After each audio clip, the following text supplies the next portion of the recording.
السلام علیکم۔ رمضان المبارک کی خصوصی نشست کے ساتھ ہم حاضر خدمت ہیں صاحبزادہ امانت رسول صاحب کے ساتھ۔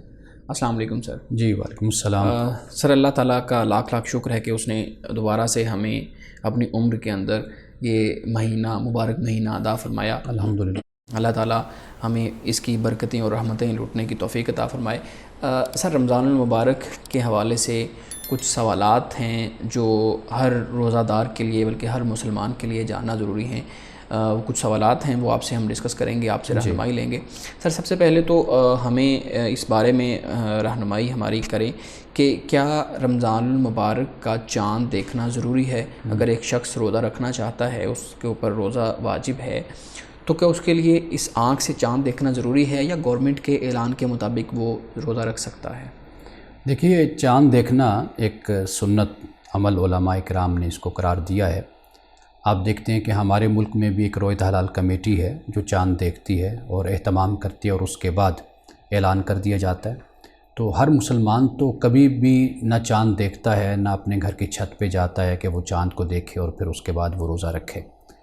اور دوسری بات یہ ہے کہ رسول اللہ صلی اللہ علیہ وسلم کے دور رسالت میں آنکھ ہی ایک ذریعہ تھی کہ جس کے ذریعے سے آپ کسی چیز کو دیکھتے اور اس کا یقین حاصل کرتے تھے۔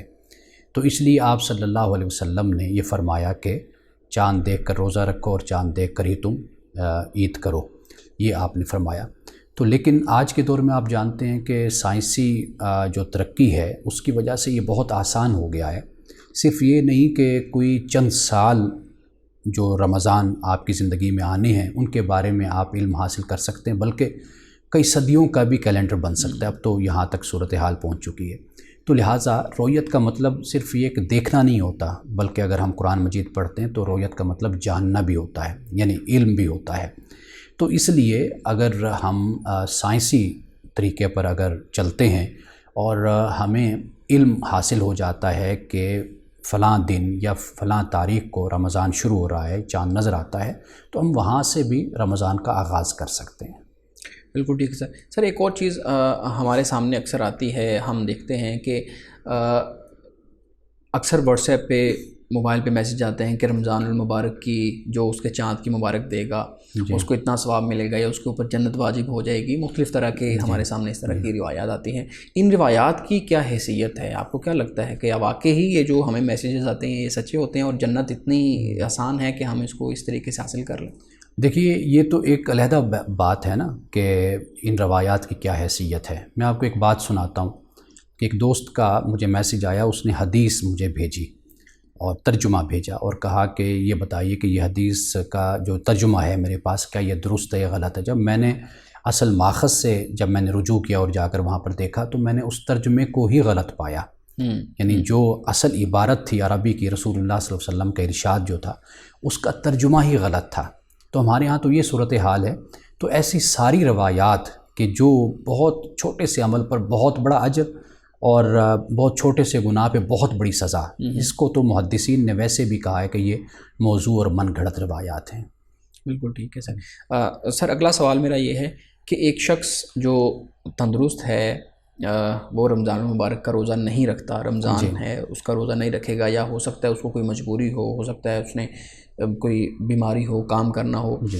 سر اس حوالے سے ذہن میں یہ چیز آتی ہے کہ کیا رمضان کا روزہ نہ رکھنا کسی شخص کے اسلام سے نکلنے کے اوپر ہمیں کوئی رہنمائی دیتا ہے؟ یعنی اگر کوئی شخص روزہ نہیں رکھتا تو کیا اس سے یہ بات ثابت ہوتی ہے کہ وہ اب اسلام کے اندر نہیں رہا، اسلام سے نکل گیا ہے؟ ایسے شخص کو ہم کافر نہیں کہیں گے، اس لیے کہ کافر وہ ہوتا ہے کہ جو علی اعلان واضح طور پر مبادیات دین کا انکار کرتا ہے۔ تو جو مبادیات کے دین کا انکار نہیں کرتا تو ہم اس کو کافر بھی نہیں کہہ سکتے۔ ہاں، اگر کوئی نماز نہیں پڑھتا یا روزہ نہیں رکھتا تو ہم زیادہ سے زیادہ یہ کہیں گے کہ وہ گناہ کبیرہ کا مرتکب ہو رہا ہے، یا وہ ہم زیادہ سے زیادہ فاسق اور فاجر ہی ہم کہہ سکتے ہیں، لیکن ہم کافر نہیں کہہ سکتے۔ یعنی اس کے ایمان کا ہم جو ہے نا وہ اندازہ نہیں لگا سکتے کہ وہ اسلام سے نکل گیا ہے۔ دیکھیں، اگر کوئی اپنے آپ کو مسلمان کہتا ہے نا تو ہم اس کو مسلمان ہی مانیں گے۔ صحیح، وہ مسلم کمیونٹی کا وہ فرد ہی ہوگا، باقی اس کا ایمان کس حالت کا ہے وہ اللہ جانتا ہے۔ بالکل ٹھیک۔ سر اگلا سوال میرا یہ ہے کہ روزے کے لیے نیت کرنا ضروری ہے؟ عام طور پہ اکثر ہمارے معاشرے میں بھی ہوتا ہے کہ ایک شخص صبح اٹھتا ہے جی وہ کھانا کھا لیتا ہے، شام کو ایک وقت پہ افطاری کر لیتا ہے، لیکن اس کی نیت نہیں ہے کہ میں روزہ رکھ رہا ہوں، یعنی اس نے زبان سے نیت نہیں کی، تو کیا اس کا روزہ ہوگا یا نیت کرنا اس کے لیے ضروری ہے؟ دیکھیے، جو شخص سحری کے وقت اٹھتا ہے اور کھانا کھاتا ہے تو واضح بات ہے اس کی نیت تھی، تو اس نے کھانا بھی کھایا، سحری کی اس نے، صحیح، روزے کی نیت تھی، تو روزے کی نیت کے لیے کوئی ضروری نہیں ہے کہ انسان زبان سے ضرور اس کو وہ الفاظ بولے صحیح ہے، اور کہے تو پھر ہی۔ بعض علماء نے یہ کہا ہے کہ جب وہ پہلا روزہ رکھتا ہے تب ہی وہ نیت کر لے، زبان سے بھی بول لے، اور پھر اس کے بعد تمام مہینے اس کو ضرورت نہیں ہے کہ وہ دوبارہ نیت کرے۔ لیکن میرا یہ خیال ہے کہ جیسے ایک شخص نماز کے لیے اٹھتا ہے، وضو کرتا ہے، تو کوئی ضروری تو نہیں ہوتا کہ وہ زبان سے پورے الفاظ دہرائے اور پھر اس کے بعد وہ نماز ادا کرے۔ نماز کی جو نیت ہے، جو الفاظ ہیں، یہ تو ویسے بھی 400-500 سال کے بعد ہمارے ہاں یہ رائج ہوئے کہ لوگ زبان سے نیت کرتے ہیں۔ لیکن جب آپ اٹھے ہیں، آپ نے وضو کیا، آپ کو معلوم ہے کہ یہ اس نماز کا وقت ہے، تو آپ اس کے لیے اٹھ کر نماز ادا کر رہے ہیں، تو واضح بات ہے آپ کی نیت ہے۔ اسی طرح جب آپ سحری کے ٹائم اٹھے ہیں، اور اکثریت کی تو یہ حالت ہوتی ہے، آپ کو معلوم ہے کہ وہ پورا سال تو اٹھتے نہیں ہیں نا کہ وہ روزہ رکھیں سحری کے وقت، تو آخر رمضان میں خصوصی اہتمام کے ساتھ اٹھا جا رہا ہے، عبادت کی جا رہی ہے، نماز پڑھی جا رہی ہے، تو وہ روزے کی ہی نیت ہے ان کی، تو اس لیے وہ روزہ ہو جائے گا۔ صحیح، ٹھیک ہے۔ سر اگلا سوال میرا یہ ہے کہ دیکھا یہ جاتا ہے کہ بلوغت کی جو عمر ہے وہ ہر علاقے اور ہر ملک کے اعتبار سے، ہر علاقے کے اعتبار سے الگ ہے۔ روزہ کتنی عمر میں ضروری ہو جاتا ہے، واجب ہو جاتا ہے، رکھنا ضروری ہو جاتا ہے ایک شخص پہ؟ یعنی اس کی کوئی سالوں کے اعتبار سے ہم عمر متعین کر سکتے ہیں یا اس کا اعتبار بلوغت کے ذریعے کیا جائے گا؟ ویسے تو 15 سال زیادہ سے زیادہ کہا گیا ہے، چونکہ 15 سال میں ایک لڑکا ہو یا لڑکی وہ زیادہ سے زیادہ اس عمر تک وہ بالغ ہو جاتے ہیں، یعنی آخری جو حد ہے عمر کی وہ 15 سال۔ یعنی ایک بلوغت ہے جسمانی اور ایک بلوغت ہے جسے ہم کہہ سکتے ہیں کہ عقلی بلوغت ہے۔ یعنی اس لیے 4 شرطیں ہیں جو بیان کی گئی، جیسے اسلام ہے، جیسے عاقل ہونا ہے، بالغ ہونا ہے، یہ چند شرطیں بیان کی گئی ہیں۔ تو لہٰذا اگر ایک شخص عاقل ہے، بالغ ہے، وہ اچھائی اور برائی کا فرق سمجھتا ہے، اس کو سب کچھ اپنی زندگی کے معاملات، نفع و نقصان کا پتہ ہے، تو واضح بات ہے کہ اسے روزہ رکھنا چاہیے، اس پر روزہ فرض ہے۔ سر ہمارے ہاں جب سحری کی جاتی ہے، جب افطاری کی جاتی ہے، تو باقاعدہ طور پہ جو ہے نا وہ طلوع شمس اس چیز کو اور غروب شمس اس چیز کو سامنے رکھ کے، یعنی وہ ان اوقات کے مطابق سحری اور افطاری اور ان چیزوں کو، معاملات کو دیکھا جاتا ہے۔ کیا ایسا ممکن ہے کہ کوئی شخص گھنٹوں کے اعتبار سے متعین کر لے کہ اتنا گھنٹہ، اتنے گھنٹے روزے رکھنا ہے اور اس کے بعد اتنے گھنٹے بعد افطار کرنا ہے؟ کہ گھنٹوں کے اعتبار سے اس چیز کو متعین کیا جا سکتا ہے؟ اگر آپ اپنے سوال کو ذرا مزید واضح کریں تو پھر میں اس پہ بات کر سکتا ہوں۔ مطلب یہ ہے کہ اگر ایک شخص کسی دوسرے ملک کے اندر جہاں پہ بہت کم وقت ہوتا ہے، سحری اور افطار کے درمیان بہت کم وقت ہوتا ہے، زیادہ وقت روزے کی حالت میں ہی گزرتا ہے، اس وقت کی اوقات میں گزرتا ہے، تو کیا اس شخص کے لیے، اگر وہ شخص مثال کے طور پہ میں ہوں، میں متعین کر لیتا ہوں کہ میں 21 گھنٹے تقریباً روزہ رکھوں گا، ٹھیک ہے، اور پورا رمضان 21 گھنٹے جب پورے ہو جائیں گے، صبح سحری کروں گا، 21 گھنٹے جب پوری ہو جائیں گے تو میں افطاری کر لوں گا، یہ از اٹ پاسبل؟ ایسا کرنا ٹھیک ہے یا مجھے چاند اور اس کو غروب آفتاب کو دیکھنا پڑے گا کہ کب غروب آفتاب کتنے منٹ پہ ہو رہا ہے، اس کے مطابق میں نے اس روزے کو افطار کرنا ہے؟ دیکھیے، ایک بات تو یہ ہے کہ جب آپ کسی ایسے ملک میں رہتے ہیں جہاں پہ گھنٹے بہت زیادہ ہو جاتے ہیں روزے کے، تو وہاں پر ایک راستہ آپ کے پاس تو یہ ہے کہ اللہ سبحانہ و تعالیٰ نے لا نکلف نفسا الا وسعہا، آپ کے وسعت کے مطابق ہی آپ کو اللہ تعالیٰ نے تکلیف دی ہے۔ صحیح ہے۔ آپ وہ بوجھ اٹھا سکتے ہیں، برداشت کر سکتے ہیں یا نہیں کر سکتے۔ اگر آپ نہیں کر سکتے تو واضح بات ہے پھر آپ روزہ نہ رکھیں، اب آپ اس کے مکلف بھی نہیں رہے۔ جب آپ روزہ نہیں رکھ سکتے اور مکلف نہیں رہے اب آپ اس کے، تو واضح بات ہے کہ آپ پھر کسی ایسے مہینے میں روزہ رکھ سکتے ہیں کہ جس کا بوجھ آپ اٹھا سکتے ہیں، جس کے آورز، جس کے گھنٹے کم ہوں، تو آپ اس مہینے میں بھی رکھ سکتے ہیں۔ ایک تو یہ طریقہ ہے۔ دوسرا یہ ہے کہ ہمارے یعنی یورپ میں، امریکہ کی بعض ریاستیں ہیں اور اسی طرح ناروے اور کئی ممالک ایسے ہیں کہ وہاں پر پھر علماء نے ایک یہ بھی فتویٰ دیا ہے کہ آپ سحری تو اس ملک کے حساب سے کر لیتے ہیں، لیکن افطاری آپ کسی اور ملک کے ساتھ کر لیتے ہیں۔ مثال کے طور پر سعودی عرب سے بھی افطاری اس کا جو افطاری کا وقت ہے آپ اس وقت افطار کر لیتے ہیں، یا کوئی اور ملک جیسے موراکو کا کہا جاتا ہے، ذکر کیا جاتا ہے کہ اس کے ساتھ افطاری کر لیتے ہیں آپ. تو یہ ایک وہاں کے رہنے والے علماء نے ایک یہ رائے اور ایک فتویٰ دیا ہے کہ سحری اپنے وقت پہ آپ کر لیں اور افطاری آپ کسی اور ملک کے ساتھ آپ کر سکتے ہیں. بالکل ٹھیک ہے. سر عام طور پہ 3 ہمارے سامنے اصطلاحات آتی ہیں، کفارہ ہے، فدیہ ہے اور قضا ہے رمضان کے حوالے سے. ان کی تھوڑی سی ہمیں تشریح کر دیں کہ یہ تینوں ان کا کیا مطلب ہے، ان سے کیا مراد ہے، ان میں فرق کیا ہے؟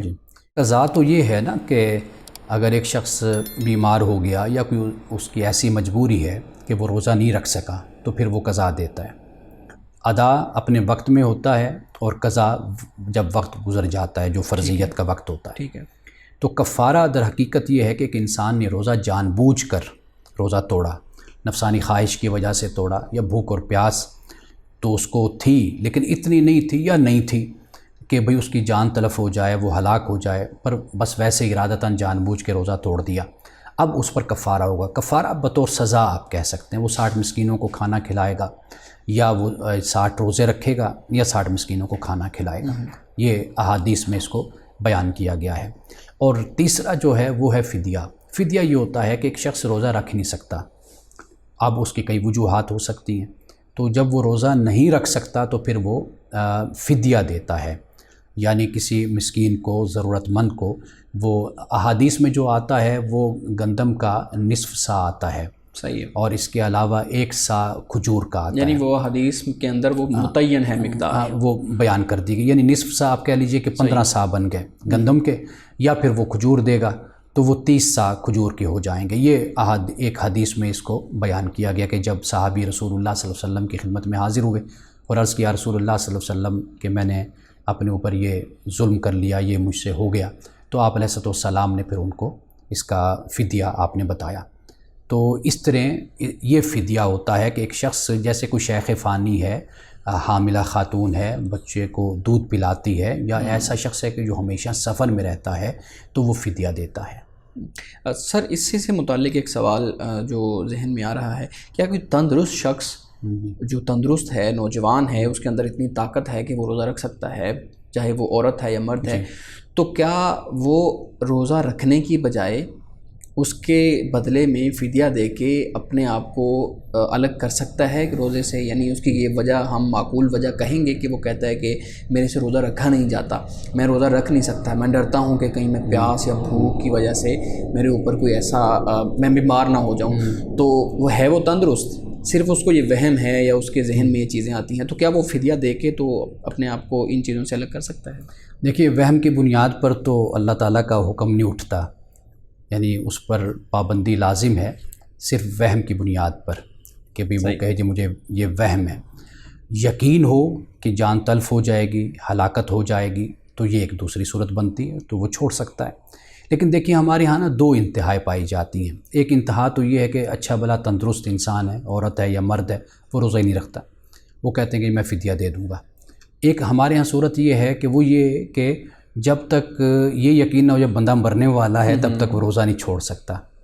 لیکن ایک اعتدال اور توازن اور درمیان کا راستہ یہ ہوتا ہے کہ ایک انسان اچھا بھلا ہوتا ہے لیکن اس کی زندگی میں کئی ایسی مجبوریاں ہوتی ہیں، کئی ایسی مصروفیات، کئی ایسے معاملات ہوتے ہیں کہ جس کے بنیاد پر وہ روزے اکٹھے ہوتے چلے جاتے ہیں، تو وہ اتنی بڑی تعداد بھی بن جاتی ہے کہ پھر وہ ان کو ادا بھی نہیں کر سکتا، اس کے لیے بڑی مشکل ہو جاتا ہے. یعنی مثال کے طور پر ایک شخص ہے کہ جو ہمیشہ سفر میں رہتا ہے.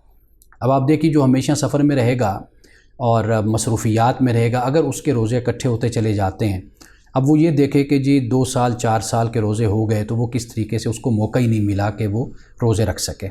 اسی طرح ہمارے ہاں آپ کو معلوم ہے کہ قضا نمازوں کا ذکر ہوتا ہے کہ بھئی آپ 15 سال کی نمازیں چھوڑیں، حساب کریں، پھر اس کے بعد آپ وہ ساری نمازیں ادا کرتے رہیں، بجائے اس کے کہ اللہ تعالیٰ سے انسان توبہ کر لے، معافی مانگ لے. اللہ سبحانہ و تعالیٰ انسان کی جو کمیاں، کوتاہیاں، نافرمانیاں ہوتی ہیں اللہ تعالیٰ معاف کر دیتا ہے.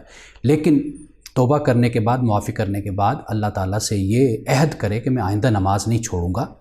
اسی طرح روزے کا معاملہ ہے کہ اگر ایک انسان دیکھتا ہے، بے شک وہ تندرست بھی ہے، لیکن کچھ معاملات زندگی اس طرح اس کے ہوتے ہیں، یا پھر اس کے ساتھ یہ ہوتا ہے کہ اس پر بوجھ اتنا زیادہ یہ روزوں کی تعداد اتنی زیادہ ہو جاتی ہے کہ اب اس کو یہ چیز بہت مشکل نظر آتی ہے، تو پھر بھی وہ ایک فدیہ کی صورت اس کے لیے ہے موجود کہ وہ اس کو اختیار کر سکتا ہے، بجائے اس کے کہ آپ دیکھیے کہ جس طرح نماز ہے، اب اگر عشاء کی نماز ہے اس کی 17 رکعتیں بنتی ہیں، اگر آپ کسی سے کہیں جی آپ 17 رکعتیں پڑھیں تو وہ کیا کرتا ہے، پھر وہ نماز سے ہی جی چرانے لگ جاتا ہے۔ بہتر یہ ہوتا ہے کہ وہ اگر فرض نماز کو ادا کرے، 4 فرض ہیں، آہستہ آہستہ اللہ تعالیٰ اگر اس کو توفیق دے، ہمت دے، تو وہ مزید سعادت کے لیے نماز ادا کرے، سنتیں پڑھے، وتر پڑھے، پوری نماز ادا کرے۔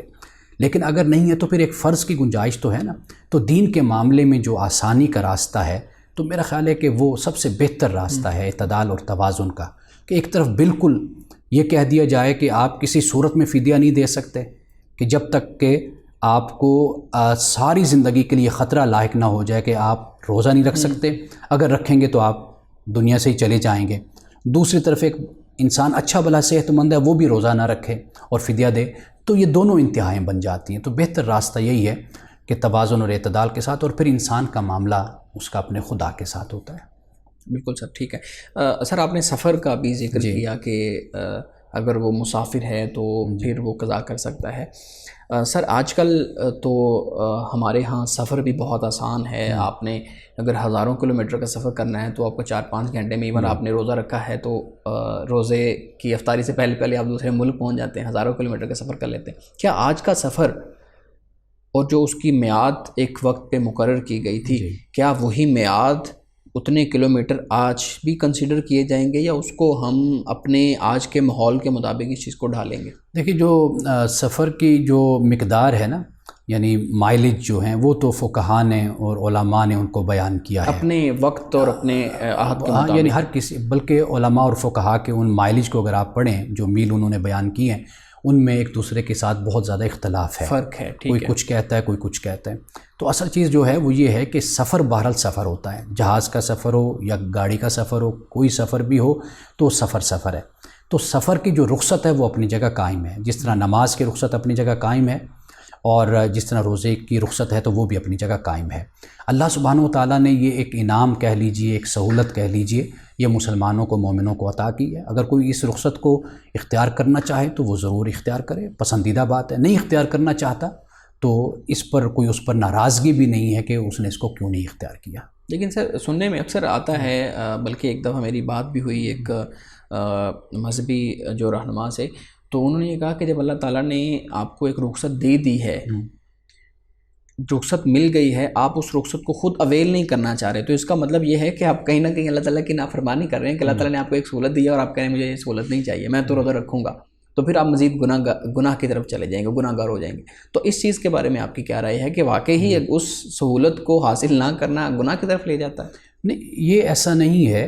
رخصت جو اللہ تعالیٰ نے دی ہے وہ ہمیں سہولت کے طور پر، یعنی ہم سفر میں ہیں، مصروفیات ہیں، کئی ایسے معاملات ہوتے ہیں۔ انسان اگر اپنے گھر پہ ہوتا ہے تو وہ ایک دوسری صورت ہوتی ہے، جب سفر میں ہوتا ہے تو انسان کی مصروفیات اور معاملات دوسری طرح کے ہوتے ہیں۔ اگر کوئی اس سہولت کو اویل کرنا چاہتا ہے تو بہت اچھی بات ہے، اللہ سبحانہ و تعالیٰ نے اس کو رخصت ہی قرار دیا ہے۔ فَلَيْسَ عَلَيْكُمْ جُنَاحٌ أَن تَقْصُرُوا مِنَ الصَّلَاةِ، یہ قرآن پاک نے بیان کیا، اور پھر خاص طور پر جہاں پہ قرآن پاک نے اس کو بیان کیا تو وہ تو ویسے بھی حالت جنگ ہے، جنگی حالات ہیں جہاں پہ قرآن پاک نے اس کو بیان کیا ہے۔ لیکن قرآن نے یہاں پر یہ کہ تم پر کوئی گناہ نہیں ہے کہ تم نماز کو قصر کر لو، یعنی تم پر گناہ نہیں ہے، یعنی یہاں پر کوئی حکم نہیں دیا جا رہا، اسے ہماری پسند ناپسند پر چھوڑا جا رہا ہے کہ اگر آپ اس کو اختیار کر لو تو اچھی بات ہے، اگر نہیں اختیار کرتے تو کوئی بات نہیں ہے۔ ٹھیک ہے، تو اس لیے میں یہ سمجھتا ہوں کہ سفر بہرحال سفر ہے، یعنی وہ جو سہولت ہے، جو رخصت ہے، وہ ہر سفر میں قیامت تک کے لیے موجود ہے۔ اگر کوئی اس کو اویل کرنا چاہتا ہے تو بہت اچھی بات ہے کہ اس سفر جتنا مرضی آرام دہ جتنا بھی ہو۔ ٹھیک ہے سر، ایک اور میرا آخری سوال ہے کہ ہمارے ہاں بیماری کا جو تعین ہے جی، اس کے حوالے سے بھی بڑی کنٹروورسی پائی جاتی ہے کہ بیماری کا تعین کون کرے گا؟ ڈاکٹر کرے گا، انسان خود جو بیمار ہے وہ تعین کرے گا، یا مذہبی رہنما تعین کرے گا کہ کون شخص روزہ رکھ سکتا ہے، کون نہیں رکھ سکتا؟ تو اس کے بارے میں آپ کی کیا رائے ہے کہ اس کا تعین کون کرے گا؟ دیکھیے، اس کا تعین تو وہی کرے گا نا جو اس فیلڈ کا ماہر ہے، جو اس میدان کا، پروفیشن کا ماہر ہے، وہی اس کا فیصلہ کرے گا۔ اگر کوئی دین کا مسئلہ ہوگا تو واضح بات ہے کہ ایک عالم کے پاس انسان جاتا ہے اور اس مسئلے کے بارے میں پوچھتا ہے. اسی طرح کوئی میڈیکل کا ایشو ہے، کوئی صحت کا معاملہ ہے، تو انسان ڈاکٹر اور حکیم کے پاس جاتا ہے، اس مسئلے کو ڈسکس کرتا ہے. تو میرا خیال ہے کہ سب سے بہتر اور صائب رائے یہی ہے کہ جو جس شعبے کا ماہر ہے اسی ہی کی رائے پر اور اسی کے مشورے پر عمل کرنا چاہیے. بالکل ٹھیک ہے سر. بہت شکریہ سر، آپ نے ہماری رہنمائی کی، اور ایسے بہت سے سوالات ہیں اور جو خاص طور پہ رمضان کا جو مہینہ ہے اس کے اندر ایسے بہت سے مسائل ہیں جو ہمیں روزمرہ کے معاملات میں ان سے واسطہ پڑتا ہے. تو ہم آپ کو آپ کی خدمت میں دوبارہ حاضر ہوں گے. ناظرین ہمیں اجازت دیجیے، ہم آپ کے مزید سوالات کے ساتھ دوبارہ حاضر ہوں گے. خدا حافظ.